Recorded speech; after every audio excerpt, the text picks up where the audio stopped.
Good evening, class. I hope you have a great Memorial weekend. As you can maybe see from the video, I spent my Sunday at a family reunion and I neglected to put sunscreen on. So I have the shivers already. It's going to be a fun night.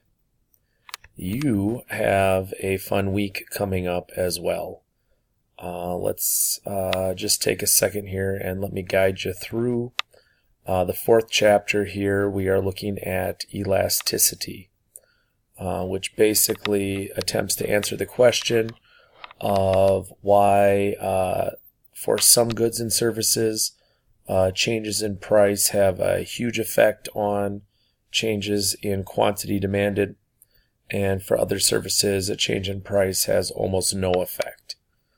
And so you're going to get into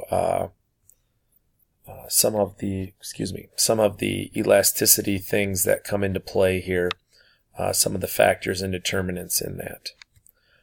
Chapter 5 really has to do with efficiencies in the market here, marginal cost, and marginal revenue, which is going to look really at how companies can determine how many of a product to manufacture. And for consumers, marginal utility, marginal benefits. Diminishing marginal utility, I think, is a neat concept to think about. It explains why the gap between a small fries and a medium fries at McDonald's is a lot bigger than the gap between medium fries and large fries in terms of what we pay for them. And then chapter 6 gets us into production and the short and long term. It's going to talk a little bit about fixed and variable costs. This one gets a little curve heavy as you get into it. So if you are one of those people who is scared of economics, chapter 6 is a little thick. Sorry. Your two discussion questions. The first discussion question is really a discussion that comes straight out of the textbook. You're going to read at some point about the problem of pricing water appropriately in Phoenix. As you probably know, there is a shortage of water in Phoenix. And so they have had to try and account for that through pricing models to make it hurt a little more for people to be wasteful with water. And they haven't necessarily been very successful at overcoming people's wastefulness, maybe, especially at upper income levels. So you're going to take a look at that question, and then you're going to take a look at property rights, which is something that comes up in chapter 5, as it relates to drones, which is a newer technology. Traditionally, property rights have existed in two dimensions, length and width. But drones makes it much easier to access the third vertical dimension in property rights. And so that's an interesting question, I think, to kick around for us for the week. And then if we take a look at the steps to completion real quickly, due dates for everything is the same. The video question here, I should go back to that too, I'm sorry. The video question for this second week, if we open it up here, is really a podcast for you to listen to. Freakonomics, which I enjoy personally. I think it's an interesting take on economics. Pretty well regarded, one of the most popular podcasts around, and has been for several years now.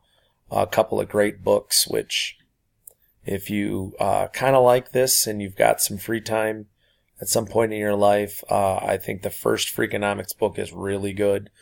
The second one is pretty good too. I like the first one better. But so as far as this podcast goes, there's a link here that you could listen to it, or if you prefer to read, you could just read the transcript of it.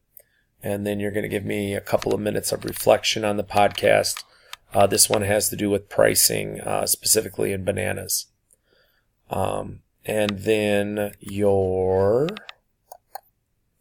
I can get to it, using that same country that you started writing with here.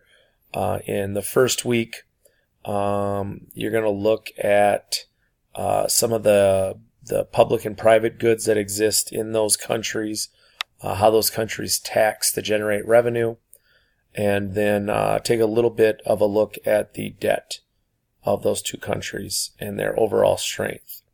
This is probably the week that is the most loose connection to the content we're talking about, but it's stuff that we need to get covered to kind of give you the encompassing look at both countries, and so we just kind of tuck it in here. That's really it for the week ahead. Hope you have a great week. As always, if you have questions, email, call, text, whatever it is you prefer to do. Have a great week. I thought of one more thing, sorry. This upcoming weekend is the state championship weekend for track and field. There is an excellent chance that I will only have time to make a cursory look through the discussion boards Friday. It might be Sunday before I get to a lot of them. So I will do my best to get through them Friday, but those 2 days up at state are a little hectic. So thanks for understanding, and definitely if you have questions, get a hold of me because I don't want you to struggle if you're working your way through the discussion boards. Thanks.